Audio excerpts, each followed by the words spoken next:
Oh, hey, hey, hey. Oh yeah, there he is. Get up. Ah, you good, man? First tour in Disney? Yeah, I can always tell. Well, look, man, the mission's simple. 4 parks in one day. You've only cleared Magic Kingdom, man. There's still 3 parks left. The job's not done, brother. Oh, look out! I got you. You all right? That's what I like to hear. Stick with me, man. We're gonna make it through. Here, hydrate. And straighten out those Mickey ears, son. We park hop in 15.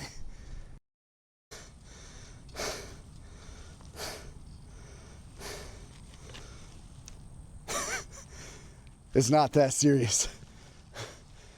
One day in Disney World doesn't have to look like warfare. It can also look like this.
If you've only got one day in Walt Disney World, maybe it's budget, maybe it's a birthday, maybe it's just your weekend off. You don't have to stress yourself into making it magical. Disney has that part covered. Showing up, being present, enjoying it, that can be enough. And from my experience, it is enough.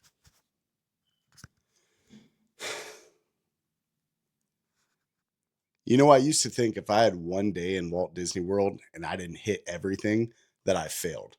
That if I didn't maximize lightning lanes perfectly, then I wasted the whole day. If I didn't stack rides continuously throughout the day, then what was the point in being there? But then at some point I realized I wasn't there to win Disney. I was there to have a good time.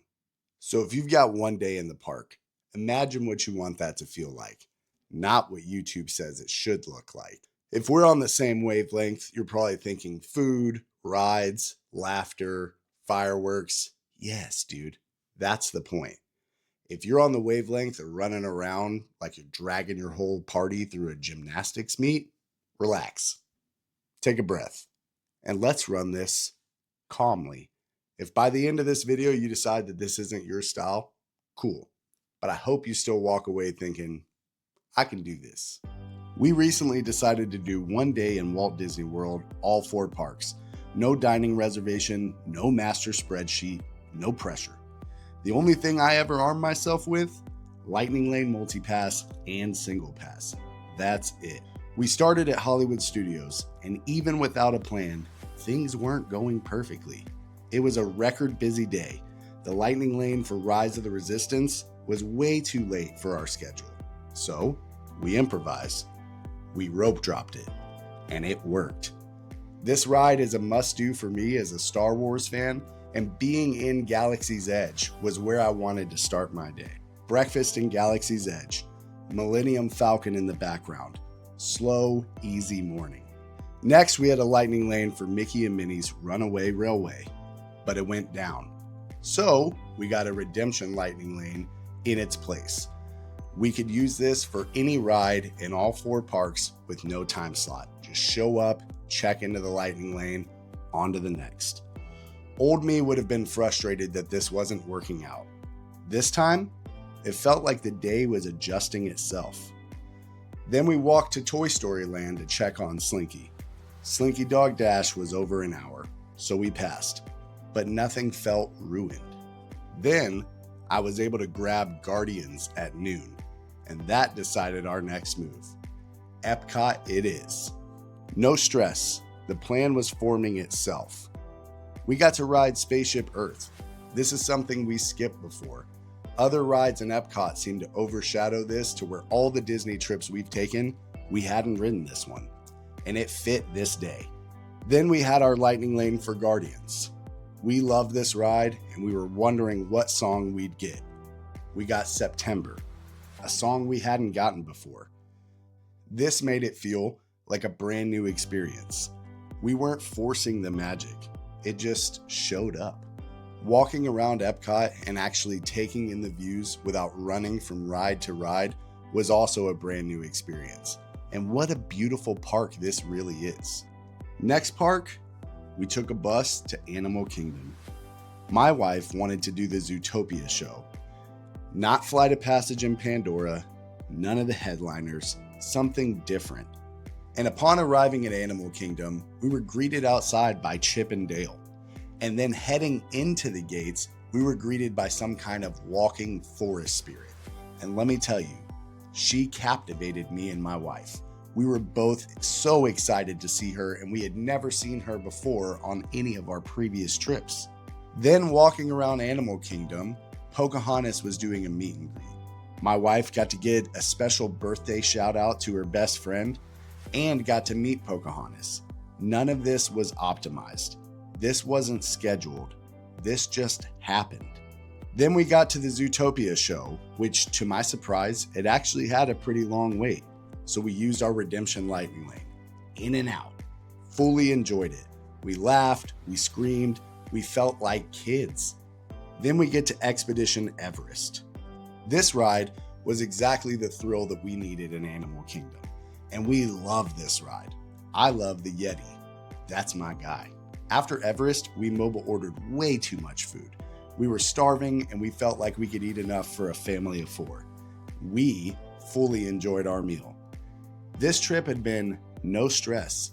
We're just vibing. And last park, Magic Kingdom. I was able to stack Pirates and Haunted Mansion for later on in the evening and a late night ride on Seven Dwarfs Mine Train. But this time in Magic Kingdom, we weren't rushing. We were just cruising, noticing details, observing the castle from different angles, shopping, looking up.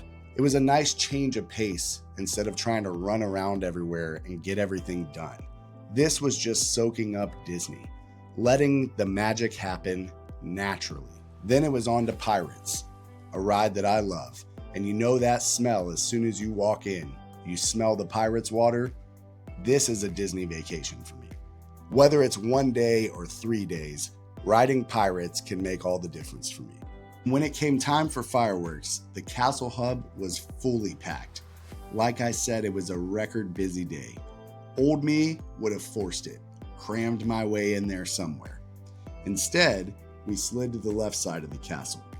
There was almost no one there, and we had a perfect view. We weren't crammed, we were just enjoying each other's company during the fireworks show. This is now my favorite fireworks spot, not because a guide told me, but because we discovered it, and we literally had it to ourselves. After fireworks, then it's on to Haunted Mansion. This ride is also a must-do for me, and it's classic Disney. I just love being a little spooky every now and then, and there's nothing wrong with that. And at the end of it, Seven Dwarfs Mine Train to close. It's placed perfectly in the park to where when you're outside riding this, you get views of the castle lit up and other lands. This is a perfect nighttime ride. This is something we'd only done during the day, so the nighttime experience of it, again, made it feel brand new. And at the end of it, we got done in time to even beat the nighttime rush to go home. We didn't have to fight that crowd, baby. We did 4 parks in 1 day. We missed things, we skipped things, we made room for mistakes. We let the day shape itself. And it was one of the best Disney trips that we'd ever taken. It didn't need to be everything all at once. It was everything it needed to be. It was what I think about when I close my eyes and I think about being at Disney. It was enough. So if you've got one day, take the chance. Do something unexpected. Have a plan, but hold it loosely. You might not leave saying, I did everything, but you might leave saying, it was everything. And listen, if you like what I'm doing here, I'm not going anywhere. The next mission soon.